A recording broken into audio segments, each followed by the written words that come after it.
Hello, everyone, and welcome to today's event, Joint Venture Partnership, Advantage of Collaboration. Please feel free to submit questions in the chat feature on the right-hand side of your screen, and we will try our best to incorporate them into the conversation at hand. As a reminder, this event is being recorded and will be available at six.com in the coming days. So, gentlemen, why don't we start with your name and title, who is your strategic partner, and how long have they been collaborating with your company? And we'll kick it off with you, Mark. I'm Mark Jarvis. I'm CEO of Giga Metals, and our joint venture partner at 15% of the project is Mitsubishi Corp. And we've been partnered with them for about a year now, since they first got involved and started writing checks. And they mostly wanted to push this project through to the pre-feasibility study level. And we will be releasing that pre-feasibility study within 2 weeks. Thank you. And Paul? Hi there, it's Paul Pint. I'm capital markets consultant to White Gold. I'm filling in here for the CEO, David D'Onofrio. Our strategic partners came in very early on in the White Gold. That's Agnico Eagle at just under 20% and Kinross at just under 16%. Along with the Power One Group out of Toronto. So it's a very good strategic alignment from both capital markets and from obviously an industry, technical expertise, as well as obviously experience of having Agnico and Kinross as partners. Yeah, my name is Rick Van-Nieuwenhuizen, President and CEO of Contango Ore. Our joint venture partner is Kinross, and it's a 70-30 joint venture. A bit of history on how it came to those numbers, but we are developing the Manh Choh project in Alaska, high-grade open pit, 8-gram open pit gold deposit. And the reason for the JV with Kinross specifically is that they have an underutilized mill at Fort Knox here in Fairbanks, where I'm located, and we're going to haul the ore from Manh Choh, mine it at site, put it in highway trucks, and haul it up to the mill at Fort Knox for processing. So that avoided a huge amount of capital and a huge amount of permitting risk for the company and our shareholders, and we get into production a lot quicker than if we had built our own mill and tailings facility and power plant. So a good synergistic relationship. Thank you, Rick. And you mentioned there's a story behind it. I actually don't mind if we all elaborate on each of the histories here a little bit more, just in case individuals are new to this story. So why don't you kick things off in that regards? What opportunities attracted you and your strategic partners to embark on these projects? We'll kick it off. Sure. So Contango discovered the deposit basically from a grassroots level. It was on lands owned by the Tetlin tribe. It's a huge area. It's about the size of the state of Rhode Island. So I think it's the largest contiguous block of private land in the United States.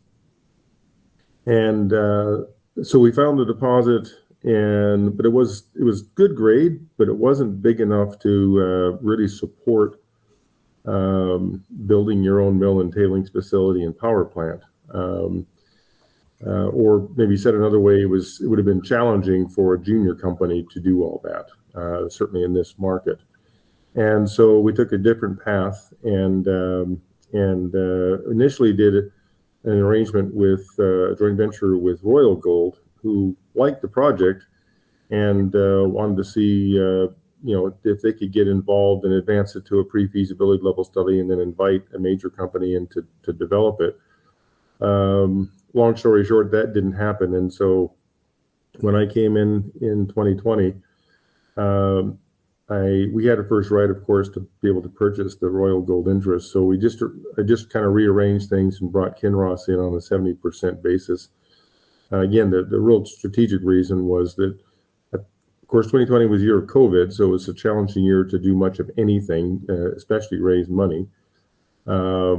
Obviously, I would have preferred to start off owning 100%, but we were already in the 60-40. So rearrange that to the 70-30. But again, the real key part here is that because Kinross had an underutilized mill, we could take advantage of that. And obviously, they would only do that if it was of interest percent-wise to them. So we came up with the 70-30, and that's been a good solution. We're now mining, and we're fully financed, and we'll be in production in 2024. So net to us, we'll get about 67,500 ounces of gold a year, and an all-in sustaining cost of about 11.16. So at today's gold, we should have a good $800 margin. So I think we're in good shape. And Paul, was Agnico Eagle and Kinross there right from the start with White Gold Corp?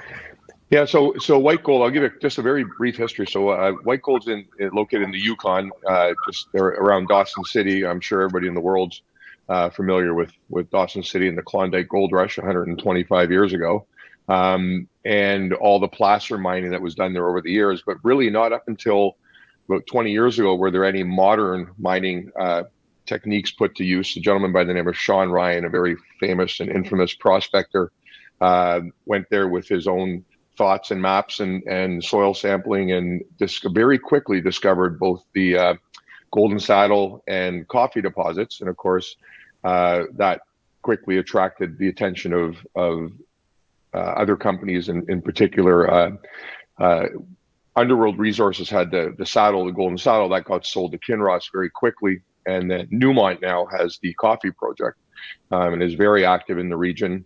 Western Copper is also there with the casino project, of which Rio Tinto has a very large stake in as well. So the big players are all coming into town. So in 2016, White Gold was formed. It's 420,000 hectares. It's an absolutely monstrous land package with lots of exploration potential. It was very unique at the time. Again, Sean Ryan and his group actively still involved. So Agnico, it's not very common that at such an early stage, a major comes in to take a foothold, but they took just under 19.9% stake in it. And Kinross, having bought the Underworld asset Golden Saddle that Sean Ryan discovered, they actually thought, well, this group knows more about the saddle than we do, so why don't we fold it back into what this group now is called White Gold, and we'll take a percentage of the company in return. So that's how they got their 16% stake. So it currently has a over 2 million ounce open pit resource at north of 2 grams, and just massive exploration upside. The first hole drilled at the Betty, which is along the Coffee Creek Fault where Newmont is, returned 50 meters at 3.5 grams, just under 3.5 grams. So there's lots of good near surface, high grade exploration potential on top of the existing resource. And so Agnico and Kinross have continued with their pro rata as financings go along. So it's been a great partnership to have, along with the Power One group, who obviously continues as well. Thank you. And Mark, how did or why did Mitsubishi get excited about the Turnagain project? Well, first of all, from our side, I mean, we've got this, giant deposit, which is low grade, very low strip ratio, open pittable nickel sulfide resource. But to actually build a mine here is something on the order of $2 billion. And we're a very small company.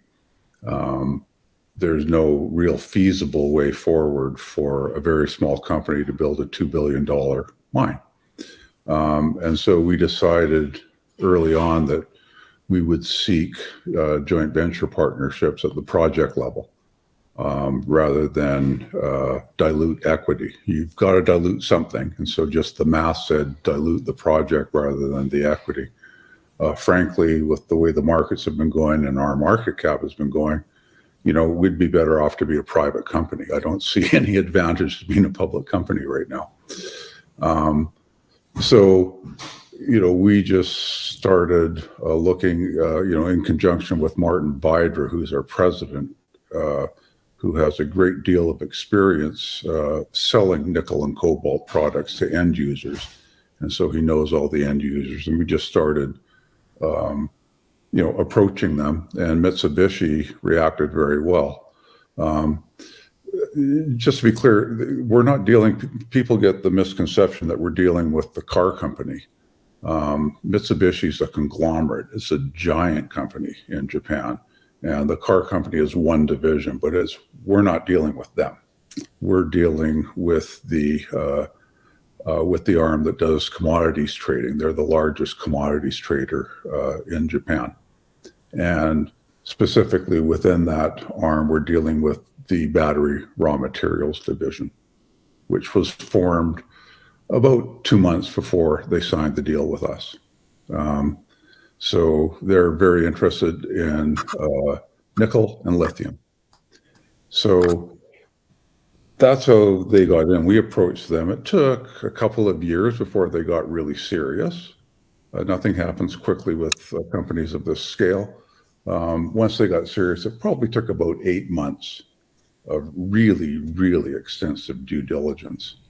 And they've looked at, as far as I can tell, every large undeveloped nickel deposit in the world, and they settled on ours. And part of it's the deposit, part of it's the team. So that's how it all happened. They got interested. Every bit of our engineering was credible. We didn't sort of apply rose-colored glasses the way a lot of people will, frankly, especially at the PEA level.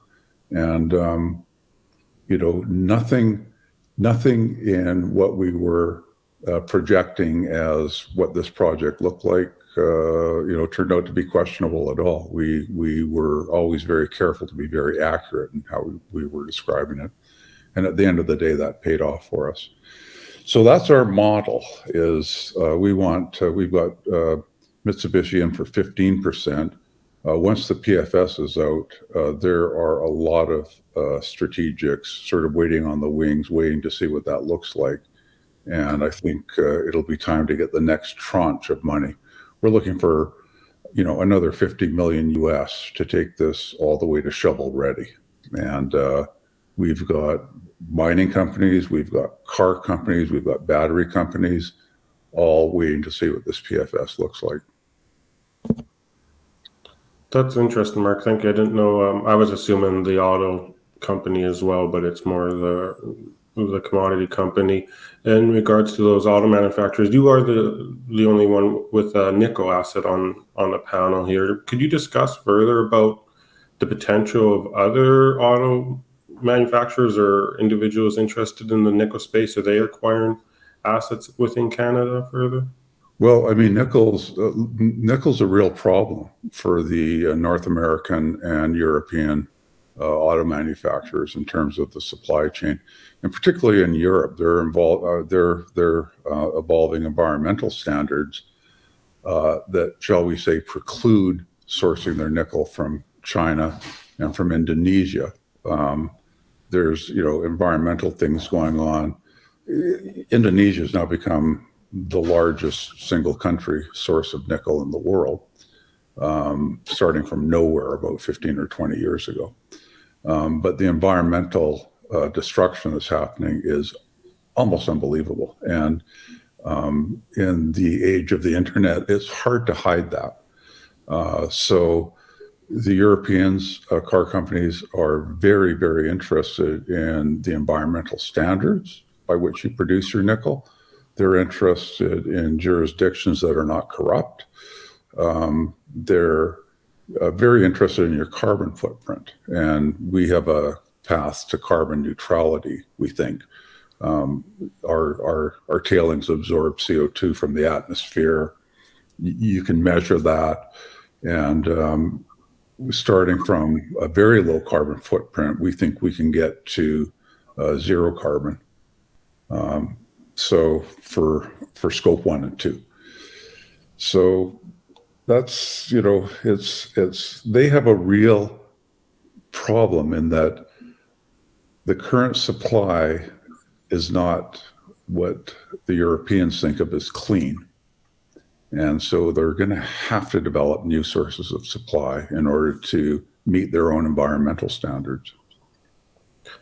I'm going to open this up to the group, but new source of supply. I had a question prepared here, and again, I'll leave it open to the group, but I'm interested in wondering if you see the roles of joint ventures changing in the future.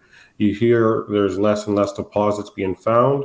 Does that mean larger players JVing or being a strategic partner earlier on? Because the norm in the industry right now is juniors blow out their share structures and they acquire them on the cheap. But I'll feel let everyone chime in here. I'll start. I think that has been the model, and I think frankly the model is broken, which is why we've kind of changed track and want to get cash flow early. And I know that's that's a lot of people say they want to get cash flow, but what they really want is the major company just to buy them out. And then that's sort of the unspoken rule or the spoken rule.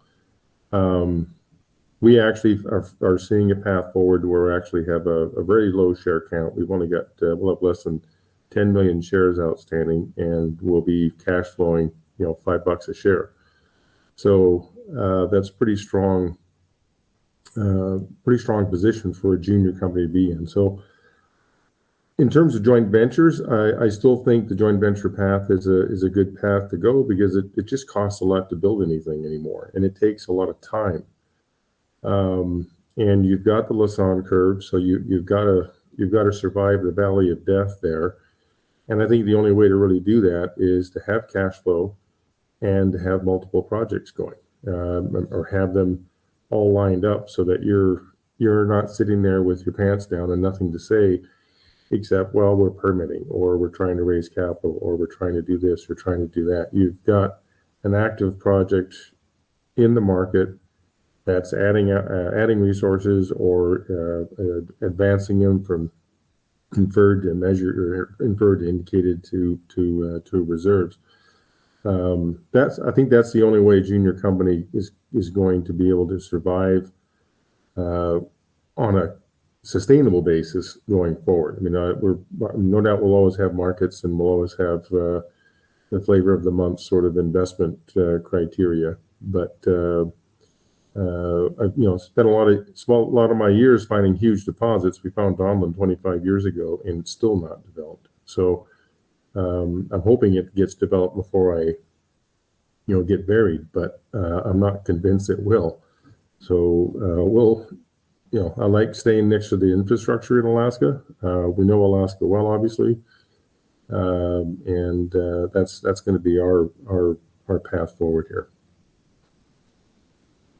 I'd also like to comment that, I think for our sector, the capital markets are basically broken. And what I think about is,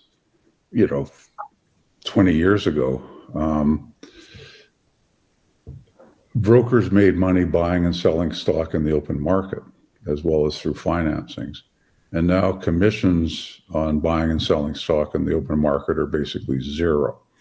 And so if you're in the junior mining sector, brokers are there to do financings, full stop.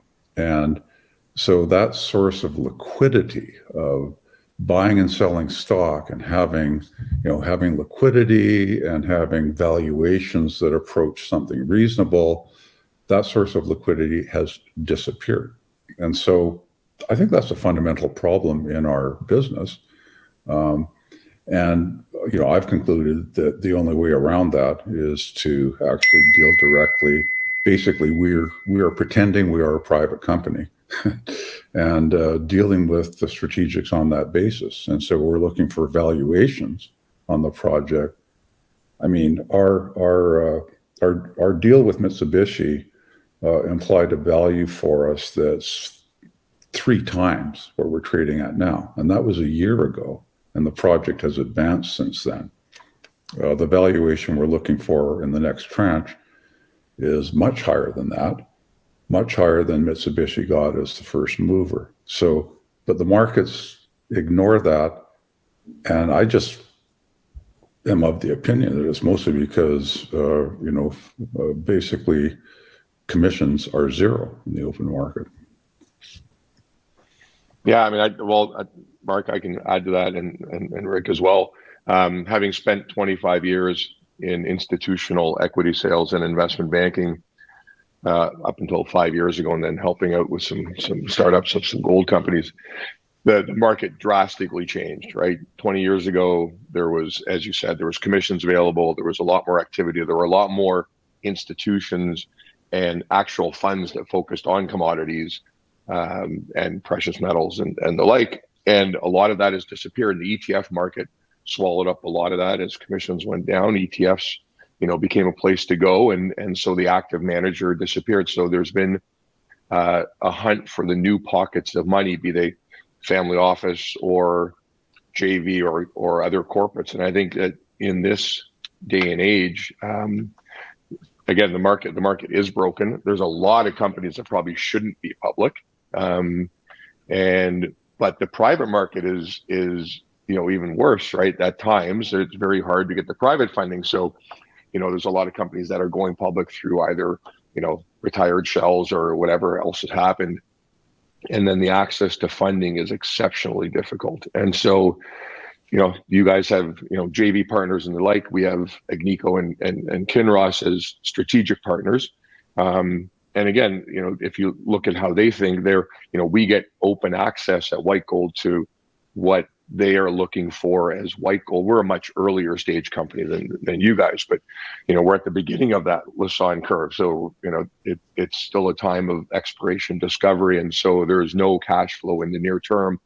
But having access to financings through those groups and knowing and having technical help and strategic help in guiding the company to where it can get to, someone's going to build this. I mean, and it may or may not be White Gold. And if I was a betting man and, sitting outside and I'm not an insider in the company, I would bet that, as it gets to a certain point, as long as there's markets there, that I think there'll be someone else who'll take this on. But having these strategic partners certainly helps the group finance and manage the process as it goes forward. But yeah, the regular capital markets is just busted. I want to push back a little on that. So if it's broken, so there's no brokers making commission, but there's now social media, YouTube. You can get your story out to a broad range of people. In that regards, is it broken or is it a stock picker's market? That's why we use companies such as Six to try and get our message out. I mean, we're very much trying to pitch to the retail audience, and to the smaller institutions as well. So that's the strategy that everyone's adopted, is let's go directly to the end user rather than trying to go through the broker. And it depends. I mean, right now it's hard. You can tap dance and sing and nobody cares, but that will change, and we'll see. My theory is you have to keep out there. You have to keep telling your story, and then when the market changes, as it always does, suddenly you'll catch fire, and everybody will want to get in at the same time. That seems to be the way it always works. Yeah, I think just add another comment on that, and you're absolutely right, Kyle. I mean, that's another big change that's happened in our industry and across all industries, not ours, obviously. Just every taking advantage of social media and marketing your story that way is definitely different, and I think we're all adjusting to it. But the problem is it opens up the faucet to everybody and their brother can market whatever. And I think it's hard for investors to figure out, to separate the wheat from the chaff. So I think needs to be, or it'll just take time for investors to sort of get educated on this new platform and how to separate the real stuff from the crap. Because we all know there's far too many junior explorers out there. And I'm sure it's the same in the pharmaceutical businesses and other businesses. There's all sorts of, snake oil salesmen and, selling, people selling all sorts of elixirs, from hair loss to whatever. So I'm sure we're no different. But that's got to be a challenge for investors to really understand with the new platforms, how do you separate, the fast talkers from the people who actually have something that's real? So that'll probably just take time and sort itself out. Yeah, and I think Mark made a good point too. I mean, this market will come back, as it always does. Sometimes cycles take a little bit longer, and Rick, you're absolutely right. And when we say that the market is broken or whatever, just the way it used to be is vastly changing. And you guys talked about social media and all this, and that's again why we're all on this panel and we're working with companies like Six, and there's other channels out there. But I do still believe that separating, as you said, the wheat from the chaff is the brokerage community, the analyst community. There are still some very highly respected analysts that are out there, and there are some great letter writers, and you just have to be able to find and tap into the proper channels, for lack of a better term, that can still make sure that good companies get through to the right investor people, and that the ones that shouldn't be there, eventually that they'll fall off as well. But yeah, it's a challenge, but like with anything, you change with the times, and we're all doing that. And with the help of Six and others, I think we'll get there. And again, strong companies will survive. There's a reason that the three of us are on here, and these three companies have partners in both JV or strategic, or however you want to look at it. And that's because they're they have something that's good in the ground, in a great jurisdiction, management teams.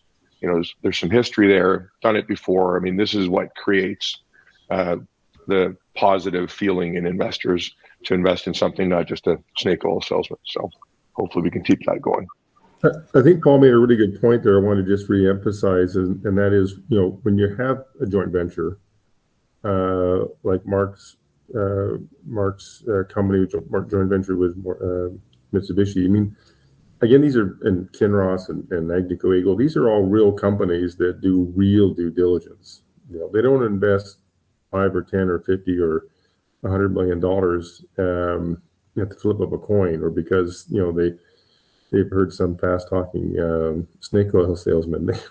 They're turning over every rock, and so that's something that investors can take a look at and say, okay, well, if Agnico Eagle or Mitsubishi is taking a hard look at this and likes it, there's something really real here. It's not, that is a big advantage, and perhaps something that we as CEOs maybe don't sell enough of when we're telling our story. That the fact is that a major company is taking a real interest in this thing and is putting hard dollars to work. Not that they can't make mistakes, but they have whole teams that spend a good part of their career on this stuff. So it's a good milestone achievement when you've got a strategic investment or a form of joint venture. I just want to add to what Rick's saying. He's absolutely right. I mean, the level of due diligence that we went through with Mitsubishi was incredible, and this part of the company, this division of Mitsubishi, is in the mining business. They like to have, usually they end up with 20 or 25% working interests in an operating mine. At the end of the day, they like to partner with mining companies. They don't want to operate, but they understand the business extremely well. I think they're involved in 10 operating mines worldwide, and they're also involved in development projects like ours. So it wasn't just the internal team, which knows what they're doing, but they hired a very conservative external engineering team to help with their due diligence. Very conservative. And in fact, this external team concluded that all of the assumptions in our PEA were reasonable. And in engineer speak, you don't get higher praise than that. So as soon as they said that, I went, okay, we've got him.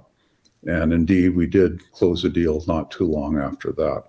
And that same engineering team has been working on Mitsubishi's behalf with us as we've gone through the PFS process. And it's turned into a very fruitful collaboration. But also to add to what Rick says, I mean, that's one of the clues that a retail or institutional investor can take, is who is the partner. And why would the partner be there? Believe me, it doesn't matter the size of the check. Nobody in a large company like this wants to make a mistake. They're terrified of losing their jobs. And so, nobody wants to look bad.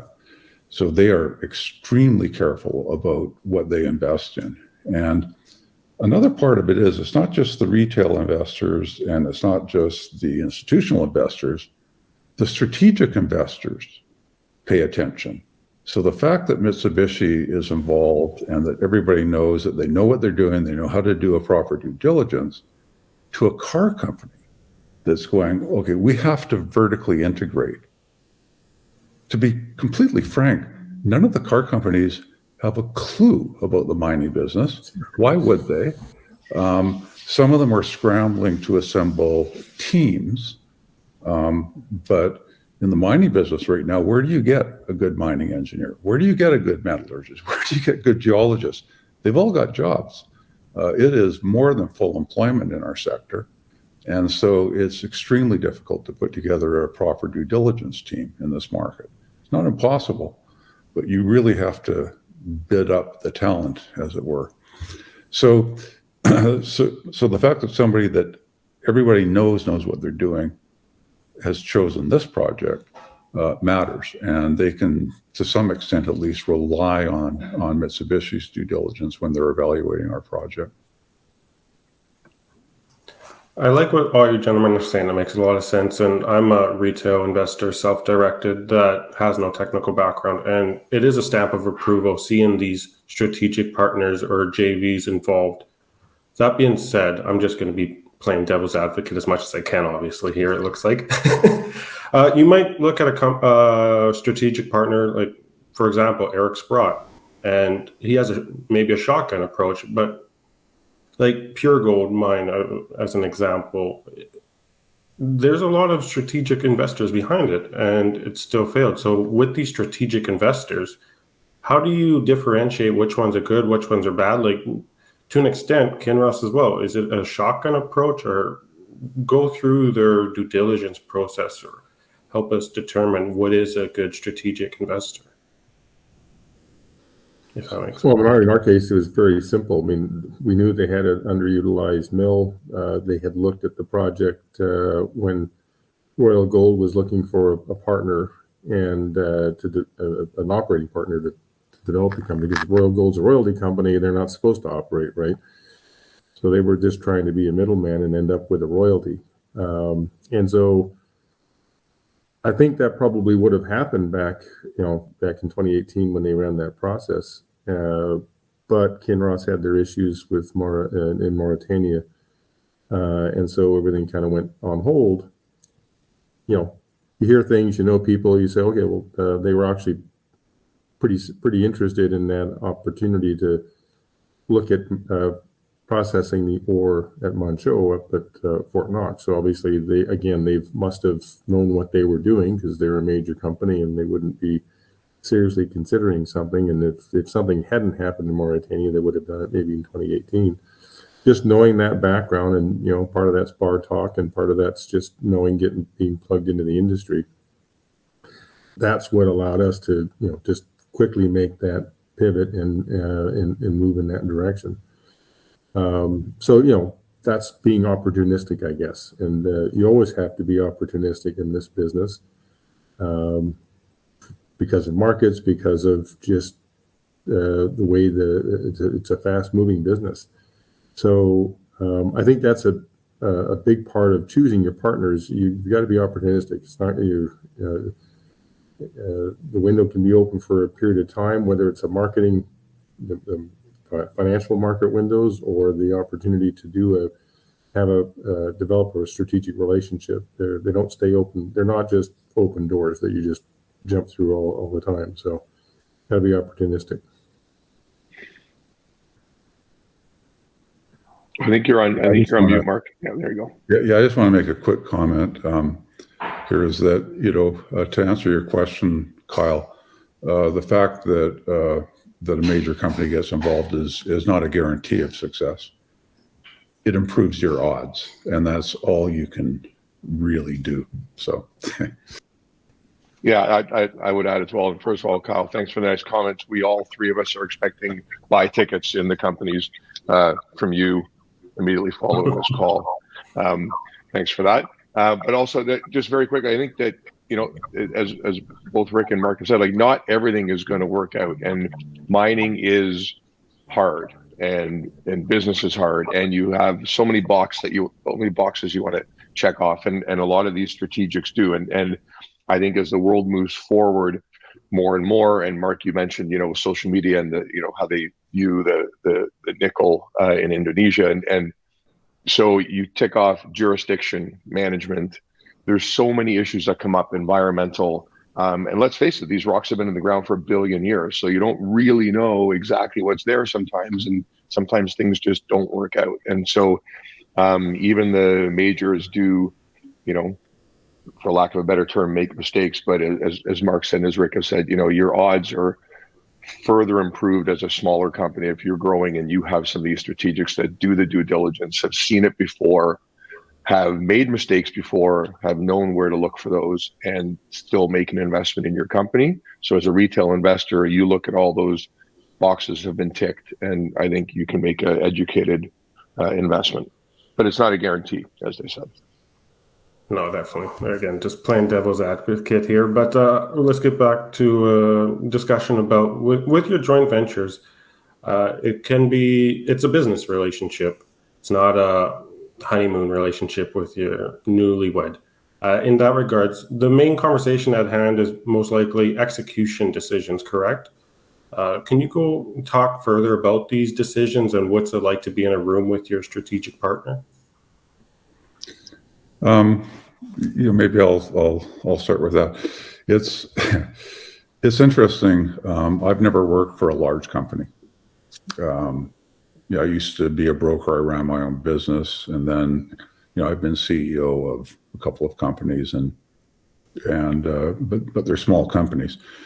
Dealing with a truly giant company is an interesting experience for me because, you know, I've seen the decision-making process. I wouldn't have a clue myself how to run a giant company.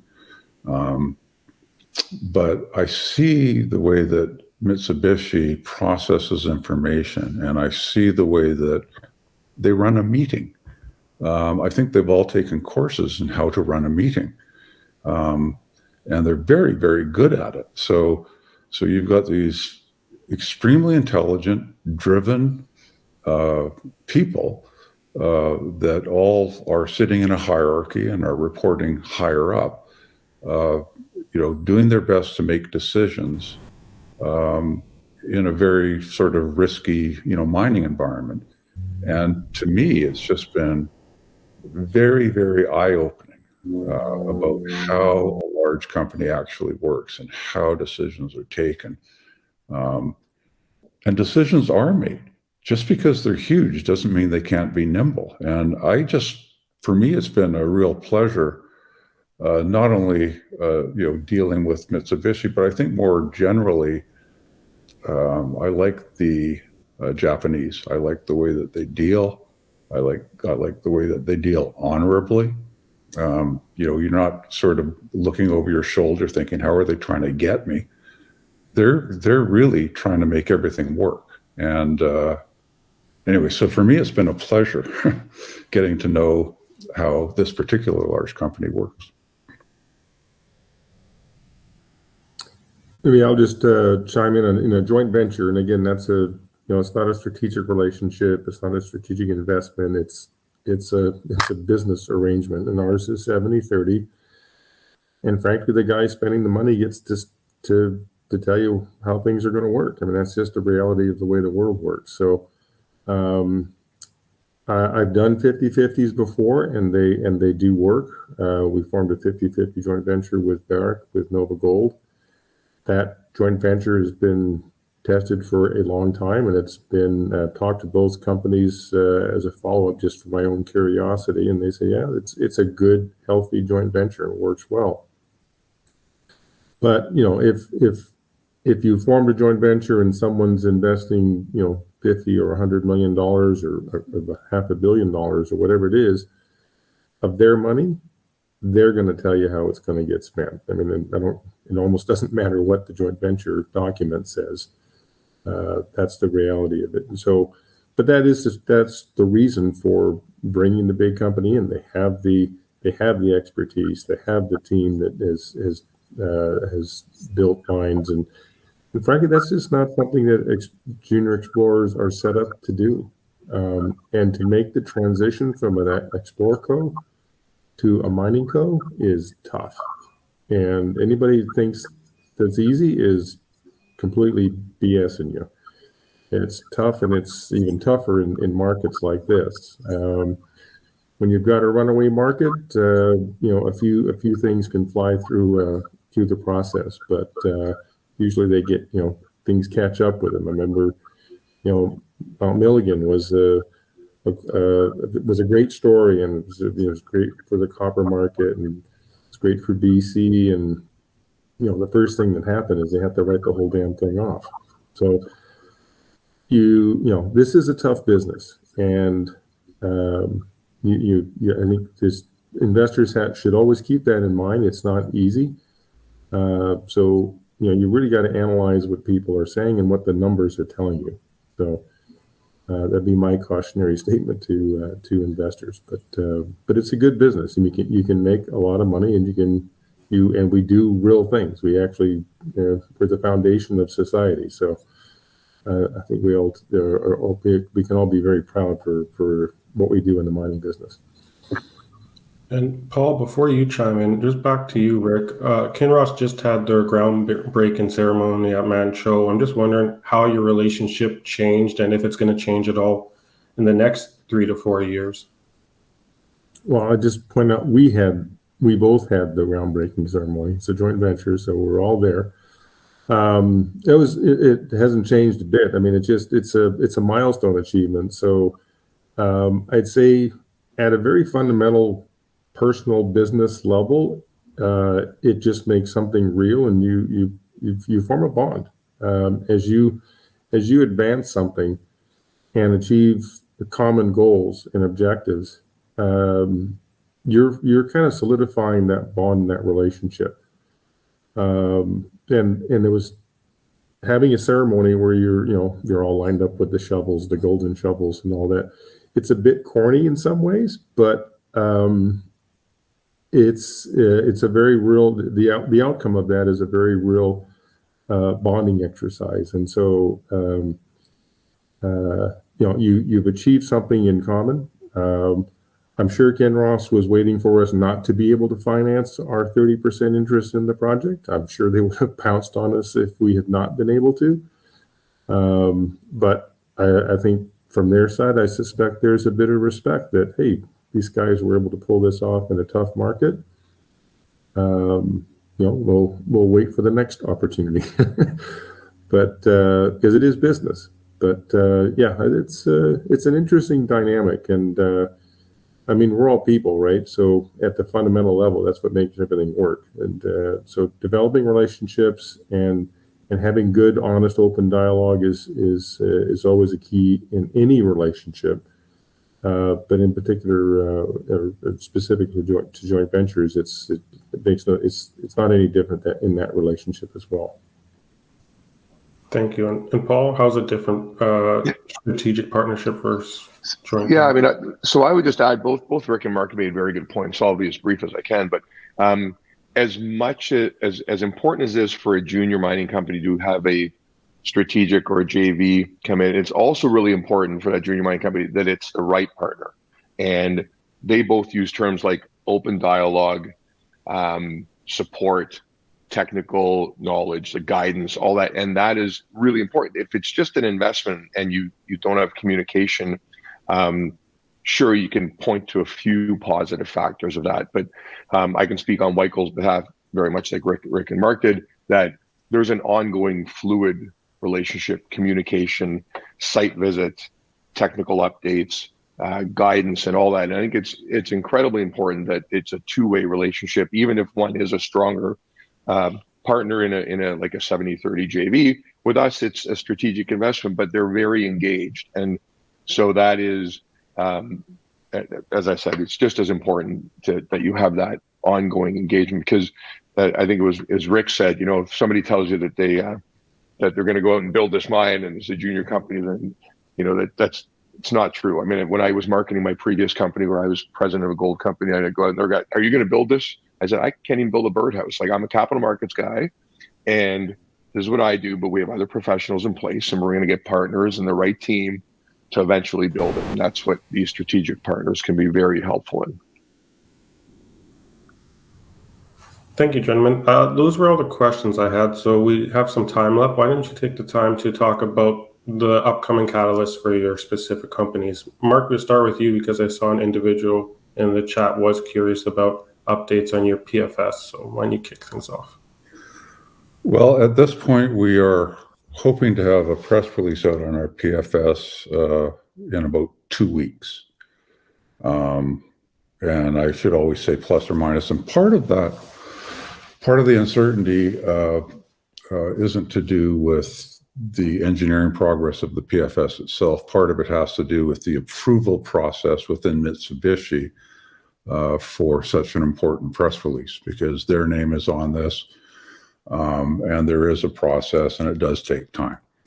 So, but that is, for us, it's going to be the milestone for the next year or so at least, because it is a very detailed PFS. There's different levels of these kind of engineering documents, but it is a significant de-risking of the deposit and of the project. Particularly, our geometallurgical program has been very successful. We now feel that we've got a very accurate sense of what recoveries are like in all the different parts of the deposit to quite a high level of accuracy. And that kind of de-risking is extremely important. We've got a very simple project. It's pentlandite.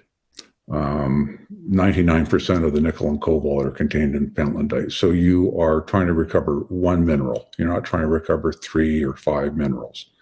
And that simplifies things enormously. And, that simplicity, crush it, grind it, float it. It's that turns into low risk, technical risk. There's nothing new that we're doing. It's just absolutely straightforward how you process this stuff. And now, because of the geometallurgical work we've done, it's very predictable how much you're going to recover at every stage of the mining process.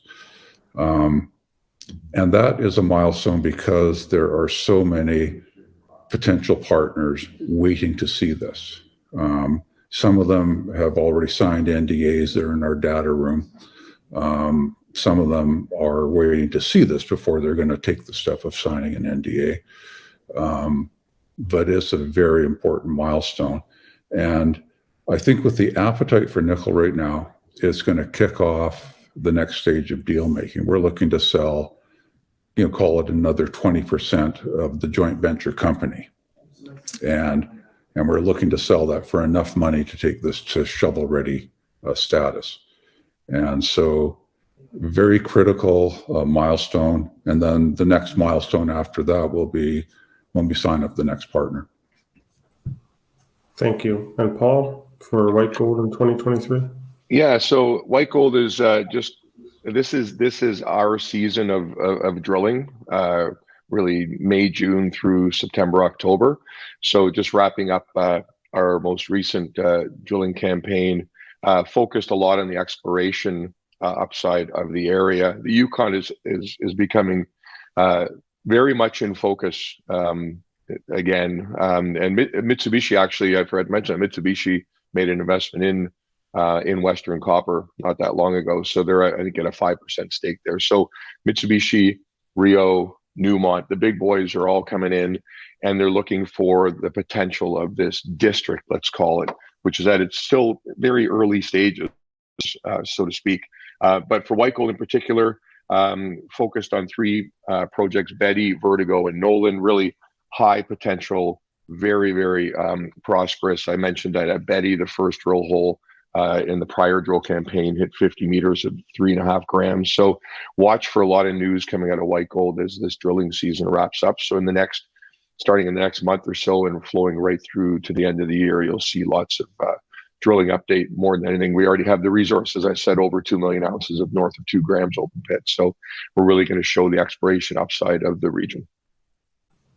Thank you. And Rick? And you're on mute, just heads up. Sorry about that. There's a plane going over, so I put it on mute. So our next milestone is production. So we had the groundbreaking ceremony of the mine. So we've started mining, and most of that's pre-stripping waste material, but we are stockpiling ore when we encounter it. We'll build a stockpile at the Manh Choh site itself, and then we'll start trucking it up to the Fort Knox site to build a stockpile there, and then we'll batch process it starting next year. And we're actually, not settled on next year's budget yet, but we'll do that here the next month or so. But expect production sometime in the first half of next year. Again, our production profile for our 30% share of the deposit. Again, this is an 8-gram deposit, so it's really high margin stuff. Great metallurgy. We're getting, probably average about 92% recovery. So we're going to generate at today's gold price in excess of $50 million of free cash flow on an annual basis. We have less than 10 million shares outstanding, so you can do some quick math there. That's $5 a share. So and this is all, Kinross does all the heavy lifting here, so that leaves us free to do what we do well, which is explore. And we're exploring our second, what we think will be Alaska's next mine, which is the Lucky Shot project. High-grade mesothermal vein. We've outlined a small but high-grade resource there. It's about 100,000 ounces, averaging about a half ounce per ton. It's an underground mining scenario. We've got the underground development rehabbed, and we're drilling from the surface right now as we speak, just to get some additional drilling done while the weather's good here before the winter sets in, and then we'll switch to underground, drilling from underground. Those are short holes underground. Our objective is to outline about 400,000 to 500,000 ounces of gold, and then put a mine plan around that. Again, when you're dealing with grade, something like half ounce per ton, high margin material, we'll put together a mine plan, and our objective is to just keep increasing our cash flow and doing what we do well, which is explore. We'll stick close to the road system and the infrastructure here in Alaska. We are looking at other opportunities in other parts of the world, Nevada and the lower 48, Canada. Probably not going to go anywhere too funky, and we'll stick fairly close to home here. But good milestones coming up, and we want to, because of that Lassonde curve that we talked about and what I referred to as the Valley of Death, you want to have something else. We've got a good project in getting into production. Let's get the next one into production, and let's move along quickly and go with something that's high grade, so that we don't have to worry about whether it's going to be economic or not. Perfect. Gentlemen, thank you for the discussion today. And for the people that attended, if you did tune in late, don't worry, we are recording the event, so it will be available on 6.com in the following days. But thank you for your time, gentlemen.